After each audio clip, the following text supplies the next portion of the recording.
Bismillahirrahmanirrahim. Alhamdulillahirabbil alamin. Allahumma shalli ala sayyidina Muhammadin miftahi babir rahmatillah adada ma fi ilmillah salatan wa salaman daimaini bidawami mulkillah wa ala alihi wa sahbihi. Assalamualaikum warahmatullahi wabarakatuh. Sahabatku yang dimuliakan Allah, dalam episod kali ini kita akan membahas tentang makna rabitah dalam dunia ketasawufan dan kesufian. Sebagaimana yang kita ketahui bersama bahawa rabitah merupakan sesuatu perkara yang sangat penting, di dalam dunia ketasawufan dan kesufian. Jadi karena rabitah itu merupakan salah satu daripada rukunnya thariqah. Jadi rabitah merupakan salah satu rukunnya thariqah. Sehingga dengan demikian rabitah itu tentunya dianggap sesuatu perkara yang begitu penting, perkara yang begitu ditekankan bagi seseorang yang mendalami ilmu ketasawufan dan kesufian. Sehingga ada sebuah ungkapan di dalam kitab Fadailus Suhur. Jadi di dalam kitab Fadailus Suhur itu diterangkan az-zikru wahdahu bila rabitatin wala fana'i fi syekh laisa musilan. Warabitatu wahdaha ma'a riayati adabi suhbah fakafiyatu fitisali. Artinya apa? Zikir yang kita lakukan tanpa adanya rabitah, dan juga fana pada tuan syekh, pada guru, pada syekh mursyid, maka zikir yang demikian tidak dapat membawa kita untuk usul kepada Allah Subhanahu wa taala. Adapun rabitah, rabitah serta menjaga adab-adab suhbah,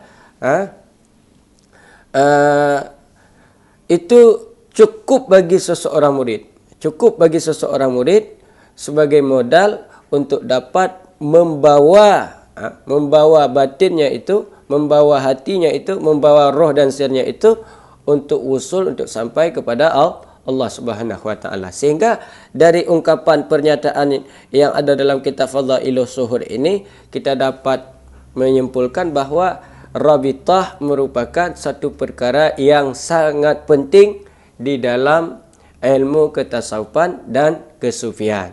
Nah, makanya dalam kesempatan ini kita akan bahas tentang apa sih itu rabitah. Nah, rabitah ini teman-teman, ia merupakan sangkutan hati, ikatan batin seorang murid dengan seorang guru mursyid. Hubungan batin seorang murid dengan seorang guru yang mursyid. Jadi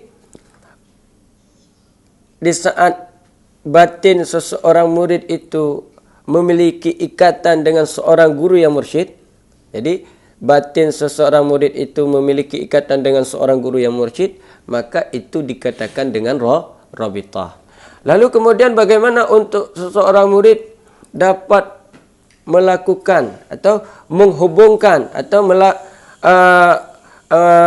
mendapatkan ikatan batinnya itu dengan batin gurunya? Maka ada sebuah ungkapan para ulama, untuk kita seseorang murid, untuk seseorang itu tersambung dengan seseorang guru yang mursyid, maka dituntut bagi kita melakukan dua perkara.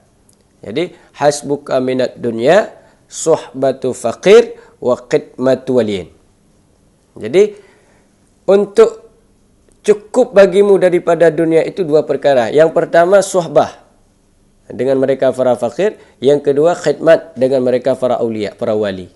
Jadi untuk seseorang murid mendapatkan rabitah yang benar, artinya memiliki ikatan batin yang benar, memiliki hubungan sambungan batin dengan batin gurunya, maka ia kena melakukan dua perkara. Yang pertama suhbah dengan gurunya, Yang kedua khidmat kepada gurunya. Jadi dua perkara ini merupakan perkara yang kita perlu perhatikan, yang kita perlu lakukan untuk kita memperoleh ikatan batin, untuk memperoleh hubungan batin antara seorang murid dengan seorang guru yang mursyid. Ini perkara yang sangat penting. Jadi untuk memperoleh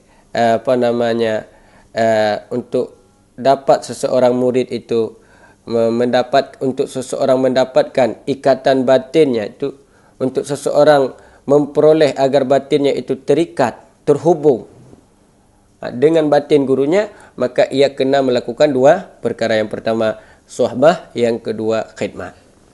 Nah, sehingga dengan demikian, dengan adanya dua perkara ini, maka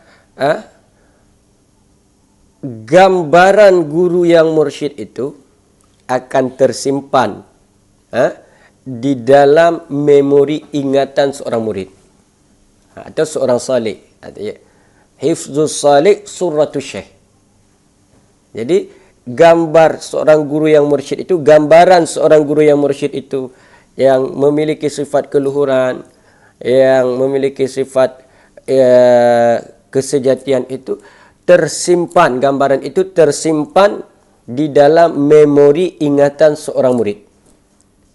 Di saat seseorang murid itu bersuhbah dan berkhidmat kepada seorang guru yang mursyid, maka di sanalah sifat-sifat keluhuran itu yang nyata pada diri seorang guru yang mursyid terekam dan tersimpan, gambaran itu di dalam memori ingatan seorang murid, sehingga dengan demikian seseorang murid akan dapat memiliki hubungan, sambungan, ikatan batin, yaitu dengan batin gurunya. Demikian, insyaAllah kita akan melanjutkan dalam episod berikutnya. Assalamualaikum warahmatullahi wabarakatuh.